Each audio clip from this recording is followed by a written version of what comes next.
Let's dive into a scenario that's pure geopolitical dynamite. We're going to explore what might happen if there was a successful targeted strike against Iran's supreme leader. So, picture this. It's May 28th, 2026, and in the span of just 30 seconds, less time than it takes to heat up a cup of coffee, a lightning-fast aerial assault completely decapitates the Iranian regime. The supreme leader, Ali Khamenei, and about 30 of his most senior officials gone. Instantly. It's the kind of attack that should have been absolutely impossible. The news just explodes across the world. The supreme leader of Iran has been eliminated. And just like that, the man who held the ultimate power in Iran for more than 3 decades vanishes. Which, of course, raises the one massive question on everyone's mind. How in the world could anyone breach the defenses of one of the most heavily protected figures on the planet, right in his own backyard in Tehran? Well, the answer to that doesn't start with a big explosion. It starts with a whisper, a secret war that had been fought in the shadows for months. You see, for months, the CIA and Mossad were deep into what you could only call a silent hunt. They were painstakingly piecing together these tiny, almost insignificant fragments of information, slowly building a mosaic. And then, boom.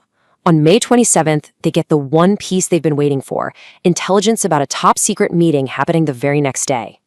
And the scale of this intelligence operation was, it was immense. We're talking eyes in the sky with high-tech satellite surveillance, ears on the ground intercepting encrypted comms, and maybe most importantly, deep-cover human sources, people right inside the Iranian system.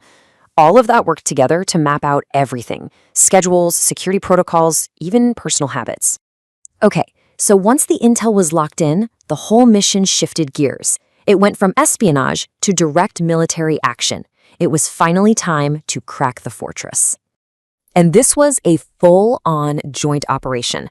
The Israelis called theirs Lion's Roar, while the US called theirs Operation Epic Fury. But really, it was all part of one unified, seamless plan, designed to strike so fast, Iran would have zero time to even figure out what was happening. So, where was this all-important meeting happening?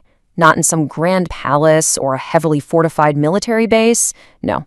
The target was a completely normal-looking 6-story building tucked away in a crowded residential part of central Tehran. No military fences, no watchtowers, nothing at all to give away its true purpose. But what was on the surface? Well, that was just a disguise, because underneath that boring exterior, this building was connected to a hardened underground bunker and a whole network of secret tunnels. It was an escape route, a command center. It was literally the nerve center of Iran's entire national security apparatus. Hitting a target like that in the middle of Tehran is a massive, massive challenge. You have to somehow get past this incredibly dense, multi-layered air defense system that's designed for one thing: protecting the capital. So how on earth did they do it? They didn't try to just fly through it. No, they were way smarter. They dismantled it with a brilliant electronic trap. First, they launched hundreds of tiny decoy drones. Now, these MALDs were programmed to look just like a huge wave of F-15 and F-16 fighter jets on Iranian radar screens. As the Iranian air defense operators scrambled and locked onto these fakes, their own radar systems gave away their positions. And that's when the real attack came. Stealth F-35s and F-22s, completely invisible to the distracted defenses, just swooped in and took out the radar sites one by one. So, with the path now clear, the strike aircraft moved in for the kill. And their key weapon? The bunker buster bomb. Now, this is not your normal explosive. Think of it like a giant, reinforced spear designed to smash through dozens of feet of concrete and earth. It only explodes after it's deep inside the target, which causes maximum destruction from within. The strike was a 100% success. And the immediate fallout? Well, it was chaotic, it was violent, and it completely reshaped the entire region in just a matter of hours. You know what's crazy is that a huge reason this all worked came down to a single critical error made by the Iranians themselves.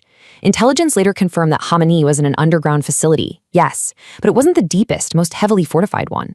He wasn't in the bunker specifically designed to survive this exact kind of attack. That choice proved to be fatal because the structure just couldn't take the hit, and the whole thing collapsed. The reaction was immediate. In the US, President Donald Trump confirmed the kill on social media. Iran launched a retaliatory strike, calling it Operation True Promise 4, and started firing missiles at U.S. bases in the UAE and Bahrain. And in Israel, the night sky just lit up as they activated their entire missile defense shield, bracing for whatever was coming next. But beyond all the military chaos, the biggest shock was political. See, Khamenei wasn't just some figurehead. He had ultimate authority over the military, the IRGC, the entire security state.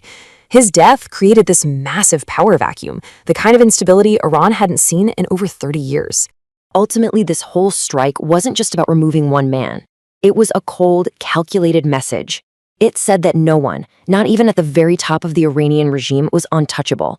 But the question that really just hangs in the air is, in a region this volatile, who heard that message, and what are they going to do about it?